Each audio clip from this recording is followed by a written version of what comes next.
আসসালামু আলাইকুম। আমন্ত্রণ জানাচ্ছি জাগো টিভিতে। আপনাদের সাথে আছি মমতাজ শাহিন রুম্পা। শুরুতেই জানাবো আপডেট। হরমুজে ইরানের শক্তি প্রদর্শন, সমুদ্র তলে মোতায়েন ডলফিন সাবমেরিন। ভয়াবহ সংকটে ইসরায়েলি সেনাবাহিনী, আবারও জানালেন ইহুদি সেনাপ্রধান। জমি কিনে সাইপ্রাস দখল করেছে ইসরায়েল, সতর্ক করলেন ইইউ আইন প্রণেতা। ইসরায়েলি সেনা ঘাঁটি থেকে অস্ত্র চুরি, 2 সেনা সহ গ্রেপ্তার বেশ কয়েকজন। সামরিক বাহিনীর প্রধান ও মোজতবা খামেনির বৈঠক, নতুন রণকৌশলের নির্দেশ। পঞ্চম প্রজন্মের শক্তিতে বলিয়ান তুরস্ক, আকাশে ঝড় তুলবে 20টি দেশীয় যুদ্ধবিমান কান। ইরানের পরমাণু স্থাপনা ধ্বংস না হওয়া পর্যন্ত যুদ্ধ শেষ হবে না নেতানিয়াহু। ভবিষ্যৎ যুদ্ধ হবে আরো ভয়ঙ্কর, শত্রুর পরিণতি হবে বেদনাদায়ক, পাকিস্তান সেনাপ্রধান। দুর্নীতির সব দাগ এক চুক্তিতেই সাফ, মোদির ওয়াশিং মেশিনে ঘুষখোর শুভেন্দুর পবিত্রকরণ, এআই ভিডিওতে তোলপাড়। এবার বিস্তারিত। পারস্য উপসাগর ও হরমুজ প্রণালীকে ঘিরে চলমান উত্তেজনার মধ্যেই নিজেদের সামুদ্রিক সক্ষমতার নতুন প্রদর্শন করল ইরান। কৌশলগতভাবে গুরুত্বপূর্ণ হরমুজ প্রণালীতে দেশীয় প্রযুক্তিতে তৈরি হালকা সাবমেরিন মোতায়েন করেছে তেহরান। ইরানের রেভলিউশনারি গার্ড কোর আইআরজিসি নৌবাহিনীর এসব সাবমেরিনকে পারস্য উপসাগরের ডলফিন নামে অভিহিত করেছে। ইরানের রাষ্ট্রীয় সংবাদ মাধ্যম মেহের নিউজ এজেন্সির খবরে এ তথ্য জানানো হয়। ইরানের নৌবাহিনীর কমান্ডার রিয়াল অ্যাডমিরাল শাহরাম ইরানি বলেন, বর্তমান নিরাপত্তা পরিস্থিতি ও সামরিক প্রয়োজন বিবেচনায় এসব হালকা সাবমেরিনের সংখ্যা বাড়ানো হচ্ছে।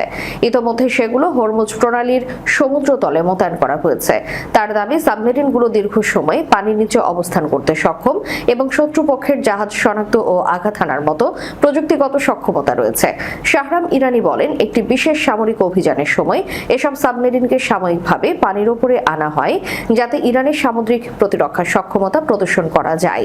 পরে সেগুলো আবার সমুদ্রের গভীরে ফিরে গিয়ে নির্ধারিত মিশনে যুক্ত হয়। বিশ্লেষকদের মতে, হরমুজ প্রণালীতে সাবমেরিন মোতায়েন শুধু সামরিক প্রস্তুতির বার্তা নয়, বরং এটি আঞ্চলিক ও আন্তর্জাতিক শক্তিগুলোর প্রতি কৌশলগত সংকেত। বিশ্বের উল্লেখযোগ্য অংশের তেল পরিবহন এই জলপথ দিয়ে হওয়ায় হরমুজের নিরাপত্তা সবসময় বৈশ্বিক গুরুত্ব বহন করে। সাম্প্রতিক মাসগুলোতে মার্কিন প্রেসিডেন্ট ডোনাল্ড ট্রাম্প একাধিকবার দাবি করেছিলেন ইরানের নৌ সক্ষমতা কার্যত ধ্বংস হয়ে গেছে। তবে নতুন সাবমেরিন মোতায়েনের ঘোষণাকে সে বক্তব্যের পাল্টা প্রতিক্রিয়া হিসেবেও দেখছেন পর্যবেক্ষকরা। ইসরায়েলি সেনাপ্রধান ইয়ার জামির এক জরুরি বার্তায় জানিয়েছেন, বর্তমানে বিভিন্ন ফ্রন্টে চলমান সামরিক তৎপরতা এবং হারিদি বা কট্টর অর্থোডক্স ইহুদিদের সামরিক বাহিনীতে যোগদানের সংকটময় পরিস্থিতিতে সেনাবাহিনীর জন্য অবিলম্বে অতিরিক্ত সৈন্য প্রয়োজন।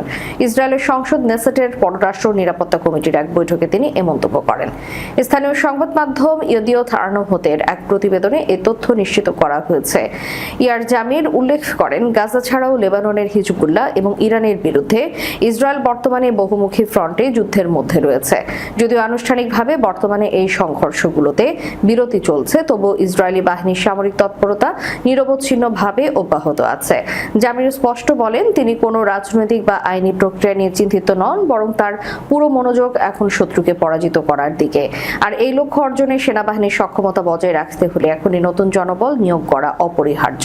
এর আগে গত মার্চ মাসে জামির সতর্ক করেছিলেন, কট্টর অর্থোডক্স ইহুদিদের সামরিক সেবা এবং রিজার্ভ ডিউটি সংক্রান্ত আইন পাশে সরকারের ব্যর্থতা এবং বাধ্যতামূলক সেবার মেয়াদ 36 মাস পর্যন্ত বৃদ্ধি না করায় ইসরায়েলি সেনাবাহিনীর ভেতর থেকে ভেঙে পড়েছে। সেনা প্রবক্তা ইফি দেহরিন জানান, সেনাবাহিনীর জন্য বর্তমানে আনুমানিক 15,000 অতিরিক্ত সৈন্য প্রয়োজন, যার মধ্যে অন্তত 60 থেকে 8,000 হতে হবে সরাসরি যুদ্ধক্ষেত্রে লড়ার মতো যোদ্ধা। এই সংকট নিরসনে দ্রুত একটি কার্যকর নিয়োগ আইন প্রণয়ন করাকে অপরিহার্য বলে মনে করছে সামরিক নেতৃত্ব। জমি কিনে সাইপ্রাস দখল করেছে ইসরায়েল, সতর্ক করলেন ইইউ আইন প্রণেতা। প্রতিবেদনে বলা হয়, ব্যাপক হারে জমি কেনার মাধ্যমে ইসরায়েল সাইপ্রাস দখল করে নিচ্ছে বলে সতর্ক করেছেন দক্ষিণ সাইপ্রাসের একজন ইউরোপীয় ইউনিয়নের আইন প্রণেতা। ফিদিয়াস পানাইতু নামের ওই আইন প্রণেতা শনিবার সামাজিক যোগাযোগ মাধ্যম এক্সে দেওয়া এক বার্তায় এই দাবি করেন। তার মতে, ক্রমবর্ধমান ইসরায়েলি বিনিয়োগ ও সম্পদ অধিগ্রহণ সাইপ্রাসের সামাজিক ও অর্থনৈতিক চরিত্র বদলে দেওয়ার ঝুঁকি তৈরি করেছে। ফিদিয়াস পাইনতু জানান, সাম্প্রতিক বছরগুলোতে সাইপ্রাসে বিদেশি বিনিয়োগ উল্লেখযোগ্য হারে বেড়েছে। বিশেষ করে আবাসন ও ভূমি উন্নয়ন খাতে এই বিনিয়োগ বেশি দেখা যাচ্ছে এবং এসব খাতে সবচেয়ে বড় ক্রেতা হিসেবে আবির্ভূত হয়েছেন ইসরায়েলিরা। তিনি বলেন, আমাদের অর্থনীতি ভালোভাবে চলার জন্য আমরা ইসরায়েলি বিনিয়োগের উপর নির্ভরশীল হয়ে পড়েছি, যা একটি বড় সমস্যা। তিনি আরো বলেন, নির্দিষ্ট কিছু এলাকায় ব্যাপকভাবে সম্পত্তি কেনার মাধ্যমে তারা নিজেদের জন্য আলাদা আবাসিক বলয় তৈরি করেছে। এছাড়া রাশিয়া, ইউক্রেন, চীন, যুক্তরাষ্ট্র ও যুক্তরাজ্যের মতো ইইউ বহির্ভূত অন্যান্য দেশের বিনিয়োগের কথা উল্লেখ করেন এই আইন প্রণেতা। তিনি মনে করেন, বিদেশি মালিকানা সবসময় নেতিবাচক নয়, তবে স্বচ্ছতা ও তদারকির অভাব থাকলে এটি সমস্যার কারণ হতে পারে। সাইপ্রাসে বিদেশি ধনী বিনিয়োগকারীদের এই লাগামহীন বিস্তারের জন্য দুর্বল নিয়ন্ত্রণ ব্যবস্থা, দুর্নীতি এবং বিদেশি বিনিয়োগের উপর গ্রিক সাইপ্রিয়ট প্রশাসনের নির্ভরতাকে দায়ী করেছেন পানাইতু। তিনি বলেন, উদাহরণস্বরূপ, সরকার যদি একতরফাভাবে ইসরায়েলি বড় বিনিয়োগকারীদের তাদের ইচ্ছেমতো নির্মাণের সুযোগ দেয় অথবা তাদের কার্যক্রমের ফলাফল নিয়ন্ত্রণ না করে, তবে পরিস্থিতি আরও খারাপ হবে। অনেক সময় এসব বিনিয়োগকারী সাইপ্রাসের স্থানীয় কোম্পানিগুলোর আড়ালে কাজ করে, যা তাদের জন্য সাইপ্রাসে বিনিয়োগ করা আরও সহজ করে তোলে। দক্ষিণ সাইপ্রাসে বসবাসরত ইসরায়েলিরা নিজেদের জন্য আলাদা অবকাঠামো গড়ে তুলেছে বলেও দাবি করেছেন তিনি। এর মধ্যে এমন সব স্কুল রয়েছে যেখানে মূলত ইসরায়েলি শিক্ষার্থীরাই পড়াশোনা করে। ইসরায়েলি সেনা ঘাঁটি থেকে অস্ত্র চুরির অভিযোগে 2 সেনা সহ বেশ কয়েকজন সন্দেহভাজনকে গ্রেফতার করেছে দেশটির কর্তৃপক্ষ।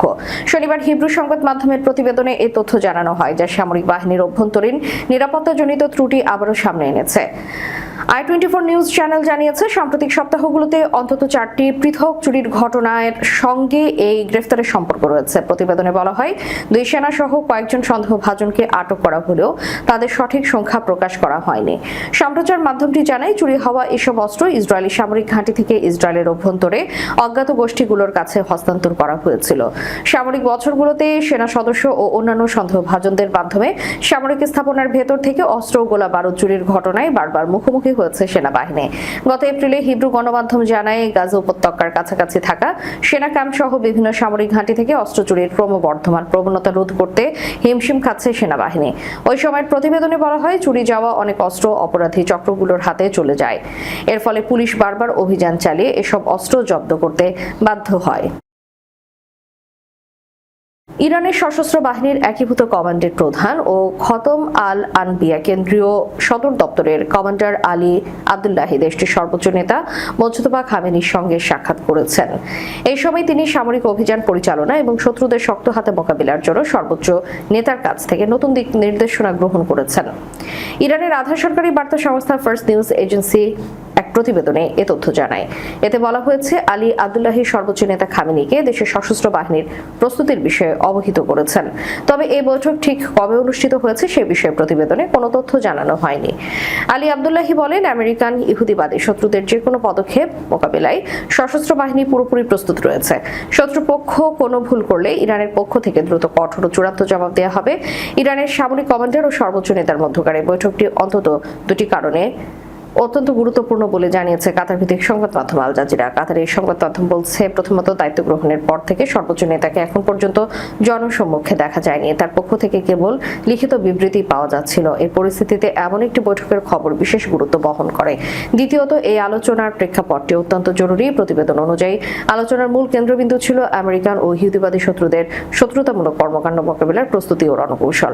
ফার্স্ট নিউজ বলছে, সশস্ত্র বাহিনীর কমান্ডারের সঙ্গে ইরানের সর্বোচ্চ নেতার আলোচনা আমেরিকান এবং ইহুদিবাদী শত্রুদের বৈরী কর্মকাণ্ড মোকাবেলার জন্য সংঘাতমূলক পরিস্থিতির প্রস্তুতি ও সতর্কতা অবলম্বনকে কেন্দ্র করে আবর্তিত হয়েছিল। তুরস্ক 20টি কান ব্লক 10 যুদ্ধ বিমান ক্রয়ের জন্য একটি চুক্তি স্বাক্ষর করেছে। 2028 থেকে 2030 সালের শেষের দিকে এগুলো তুর্কি বিমান বাহিনীতে যুক্ত করার পরিকল্পনা করা হয়েছে। তুর্কি এরোস্পেস ইন্ডাস্ট্রিজ কর্তৃক তৈরি এই যুদ্ধ বিমানটি একটি দ্বৈত ইঞ্জিনের পঞ্চম প্রজন্মের ফাইটার জেট, যা ম্যাক 18 গতিবেগে ছুটতে সক্ষম। এর সর্বোচ্চ উচ্চতা 55,000 ফুট এবং সর্বোচ্চ উড্ডয়ন ওজন 34,750 কেজি। তুরস্ক তার নিজস্ব পঞ্চম প্রজন্মের যুদ্ধ বিমান কানের জন্য একটি চূড়ান্ত ক্রয় চুক্তি স্বাক্ষর করেছে, যার অধীনে 2028 থেকে 30 সালের মধ্যে 20টি বিমান তুর্কি বিমান বাহিনীকে সরবরাহ করার প্রতিশ্রুতি দেওয়া হয়। এই চুক্তিটি ব্লক 10 কনফিগারেশনের 20টি বিমানের জন্য করা হয়। উলু সালুনমার প্রতিবেদন অনুযায়ী প্রথম বিমানটি 2028 সালে সরবরাহ করা হবে এবং পুরো ব্যাচটি 2030 সালের মধ্যে সম্পন্ন হবে। ব্লক 10 হলো প্রাথমিক উৎপাদনের একটি মানদণ্ড। এটি এমন একটি প্রাথমিক কনফিগারেশন যা সাধারণত আরো উন্নত ভ্যারিয়েন্ট বা ব্লকের আগে আসে। এর পরবর্তী ব্লকগুলোতে আরো সক্ষম সিস্টেম, উন্নত অস্ত্র সংহতি এবং সফটওয়্যার আপগ্রেড যুক্ত থাকে। তুরস্ক যখন তাদের প্রথম ধাপের উৎপাদন নিশ্চিত করছে, তখন সমান্তরালভাবে আরো উন্নত ক্ষমতা সম্পন্ন পরবর্তী ব্লকগুলোর উন্নয়ন কাজও চালিয়ে যাচ্ছে। কান্তরি করেছে তুর্কি এরোস্পেস ইন্ডাস্ট্রিজ। এর মাধ্যমে তুরস্ক সেই স্বল্প সংখ্যক দেশের তালিকায় নাম লেখালো যারা নিজস্ব শিল্প ভিত্তি ব্যবহার করে সম্পূর্ণভাবে একটি পঞ্চম প্রজন্মের যুদ্ধ বিমান নকশা, উন্নয়ন এবং উৎপাদন করতে সক্ষম। এটি একটি দ্বৈত ইঞ্জিনের নিম্ন দৃশ্যমান মাল্টি রোল প্ল্যাটফর্ম, যা আকাশপথে আধিপত্য বিস্তার থেকে শুরু করে গভীর আক্রমণ পর্যন্ত সব ধরনের মিশনের জন্য উপযুক্ত। ইসরায়েলের প্রধানমন্ত্রী নেতানিয়াহু সাফ জানিয়ে দিয়েছেন যে ইরানের পরমাণু সরঞ্জাম, ইউরেনিয়াম সমৃদ্ধকরণ কেন্দ্র এবং তাদের মদতপুষ্ট সন্ত্রাসী গোষ্ঠীগুলোকে পুরোপুরি নির্মূল না করা পর্যন্ত চলমান সংঘাতের সমাপ্তি ঘটবে না। তার মতে, ইরানের বিরুদ্ধে যুক্তরাষ্ট্র ইসরায়েলের এই লড়াই এখনো শেষ হয়ে যায়নি। সম্প্রতি মার্কিন সংবাদ মাধ্যম সিবিএসকে দেওয়া এক সাক্ষাৎকারে তিনি বলেছেন, আমরা ইরানের সক্ষমতা অনেকটা কমিয়ে এনেছি, কিন্তু সবকিছু এখন সেখানে বিদ্যমান, তাই এখনো অনেক কাজ বাকি রয়ে গেছে। ইরানের পরমাণু স্থাপনাগুলো যুক্তরাষ্ট্র ইসরায়েল ঠিক কিভাবে ধ্বংস করবে এমন সুনির্দিষ্ট প্রশ্নের জবাবে ইসরায়েলি প্রধানমন্ত্রী কিছুটা রহস্য বজায় রাখেন। তিনি হাসি মুখে বলেন, আপনি আমাকে এসব প্রশ্ন করবেন আর আমি সেগুলো এড়িয়ে যাব। এই অভিযানের কোনো নির্দিষ্ট সময়সীমা বা টাইম টেবিল দিতেও তিনি অস্বীকৃতি জানান। নেতানিয়াহুর এই মন্তব্য মধ্যপ্রাচ্যের চলমান উত্তেজনাকে আরো উস্কে দিতে পারে বলে মনে করছেন আন্তর্জাতিক রাজনৈতিক বিশ্লেষকরা। বিশেষ করে ইরানের ছায়া সংগঠনগুলোর বিরুদ্ধে ইসরায়েলের কঠোর অবস্থান এই অঞ্চলে দীর্ঘমেয়াদী যুদ্ধের ইঙ্গিত দিচ্ছে। ভবিষ্যতে পাকিস্তানের বিরুদ্ধে কোনো দুঃসাহসিক পদক্ষেপ নিলে শত্রুপক্ষকে অত্যন্ত বিস্তৃত, বিপজ্জনক, সুদূরপ্রসারী ও বেদনাদায়ক পরিণতির মুখোমুখি হতে হবে, এমনই হুঁশিয়ারি দিয়েছেন পাকিস্তানের চিফ অফ ডিফেন্স ফোর্সেস এবং সেনাপ্রধান ফিল্ড মার্শাল আসিম মুনির। ভারত পাকিস্তানের গত বছরের সংঘাতের 1 বছর পূর্তি উপলক্ষে আয়োজিত অনুষ্ঠানে তিনি কথা বলেন। তিনি বলেন, ওই যুদ্ধে পাকিস্তান শুধু সামরিক নয়, কূটনৈতিক ও তথ্য যুদ্ধেও সফল হয়েছে। সংবাদ মাধ্যম দ্য ডন বলছে, রোববার রাওয়ালপিন্ডি সেনা সদর দপ্তর জেনারেল হেডকোয়ার্টার্সে আয়োজিত এক অনুষ্ঠানে আসিম মুনির এ কথা বলেন। গত বছর ভারতের সঙ্গে সংঘাতের 1 বছর পূর্তি উপলক্ষে ওই অনুষ্ঠানের আয়োজন করা হয়।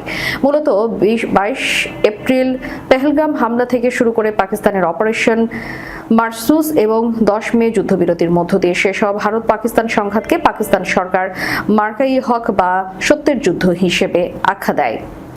অনুষ্ঠানে প্রধান অতিথি ছিলেন আসিম মুনির। এছাড়া বিমান বাহিনী প্রধান এয়ার চিফ মার্শাল জাহির আহমেদ বাবর এবং নৌবাহিনীর প্রধান অ্যাডমিরাল নাভিদ উপস্থিত ছিলেন। অনুষ্ঠানে বক্তব্য দিতে গিয়ে ফিল্ড মার্শাল বলেছেন, আমাদের শত্রুদের জানা উচিত ভবিষ্যতে পাকিস্তানের বিরুদ্ধে কোনো দুঃসাহসিক পদক্ষেপ নেওয়া হলে যুদ্ধের প্রভাব সীমিত থাকবে না, বরং তা হবে অত্যন্ত বিস্তৃত, বিপজ্জনক, সুদূরপ্রসারী এবং বেদনাদায়ক। বক্তব্যের শুরুতেই তিনি দিনটিকে পাকিস্তান জনগণ ও সশস্ত্র বাহিনীর জন্য গর্বের উৎস বলে উল্লেখ করেছেন। আসিম মুনির বলেন, 6 ও 7 মে রাত থেকে 10 মে পর্যন্ত পাকিস্তানের সার্বভৌমত্ব ভূখণ্ড লঙ্ঘনের মাধ্যমে শত্রুপক্ষ পাকিস্তানের দৃঢ়তা পরীক্ষা করার ব্যর্থ চেষ্টা করেছিল। তবে পাকিস্তান পূর্ণ জাতীয় ঐক্য ও সামরিক শক্তি দিয়ে তার জবাব দিয়েছে। ভারতের রাজনীতিতে নীতি আর আদর্শ শব্দ দুটি যে কতটা নমনীয় তার এক চরম ও নজিরবিহীন দৃষ্টান্ত তৈরি হলো 2026 সালে এসে। 2016 সালের নার্থ স্টিং অপারেশনে সেই কুখ্যাত ভিডিও, যেখানে গোপন ক্যামেরায় টাকা নিতে দেখা গিয়েছিল শুভেন্দু অধিকারীকে, সেই ঘুষের কলঙ্ক গায়ে নিয়ে আজ তিনি পশ্চিমবঙ্গের প্রথম বিজেপি মুখ্যমন্ত্রী হিসেবে শপথ নিয়েছেন। এই ঐতিহাসিক দ্বিচারিতাকে কটাক্ষ করে আম আদমি পার্টি তৈরি করা একটি কৃত্রিম বুদ্ধিমত্তা ভিডিও এখন ভাইরাল সামাজিক যোগাযোগ মাধ্যমে। রোববার আদমি পার্টি তাদের অফিসিয়াল সোশ্যাল মিডিয়া হ্যান্ডেলে একটি বিদ্রুপাত্মক ভিডিও প্রকাশ করে। ভিডিওতে দেখা যায় ভারতের প্রধানমন্ত্রী নরেন্দ্র মোদী এবং স্বরাষ্ট্রমন্ত্রী অমিত শাহ একটি বিশাল বিজেপি এক্সক্লুসিভ ওয়াশিং মেশিন পরিচালনা করছেন। সেখানে তৃণমূল কংগ্রেসের ছাপমারা মলিন সাদা পোশাকে কম্পমান শুভেন্দু অধিকারীকে মেশিনের ভেতরে ঢুকিয়ে দেওয়া হয়। এরপর মেশিনের বোতাম টিপে বিজেপি ওয়াশ শুরু হতেই ভেতর থেকে বেরিয়ে আসে এক ভিন্ন মানুষ। ধবধবে পরিষ্কার গেরুয়া বসন, কপালে তিলক এবং মুখে এক বিজয়ী হাসি। ভিডিও শেষে ট্যাগলাইন ভেসে উঠেছে, শুভেন্দু এখন 100% বিজেপি ফ্রেশনেস যুক্ত। এই ভিডিওটি মূলত বিজেপির সেই বহুল আলোচিত ওয়াশিং মেশিন তথ্যকেই সামনে এনেছে, যেখানে বলা হয় দুর্নীতির দায়ে অভিযুক্ত যে কোনো নেতা বিজেপিতে যোগ দিলেই তিনি রাতারাতি পবিত্র হয়ে যান। শেষ করার পূর্বে সংবাদ শিরোনামগুলো জানাবো আরো একবার। হরমুজে ইরানের শক্তি প্রদর্শন, সমুদ্র তলে মোতায়েন ডলফিন সাবমেরিন। ভয়াবহ সংকটে ইসরায়েলি সেনাবাহিনী, আবারও জানালেন ইহুদি সেনাপ্রধান। জমি কিনে সাইপ্রাস দখল করেছে ইসরায়েল, সতর্ক করলেন ইইউ আইন প্রণেতা। ইসরায়েলি সেনা ঘাঁটি থেকে অস্ত্র চুরি, 2 সেনা সহ গ্রেপ্তার বেশ কয়েকজন। সামরিক বাহিনীর প্রধান ও মোস্তফা খামেনির বৈঠক, নতুন রণকৌশলের নির্দেশ। পঞ্চম প্রজন্মের শক্তিতে বলিয়ান তুরস্ক, আকাশে ঝড় তুলবে 20টি দেশীয় যুদ্ধবিমান কান। ইরানের পরমাণু স্থাপনা ধ্বংস না হওয়া পর্যন্ত যুদ্ধ শেষ হবে না নেতানিয়াহু। ভবিষ্যৎ যুদ্ধ হবে আরো ভয়ঙ্কর, শত্রুর পরিণতি হবে বেদনাদায়ক, পাকিস্তান সেনাপ্রধান। দুর্নীতির সব দাগ এক চুক্তিতেই সাফ, মোদীর ওয়াশিং মেশিনে ঘুষখোর শুভেন্দুর পবিত্রকরণ, এআই ভিডিওতে তোলপাড়। এতক্ষণ আমাদের সাথে থাকার জন্য ধন্যবাদ। আল্লাহ হাফেজ।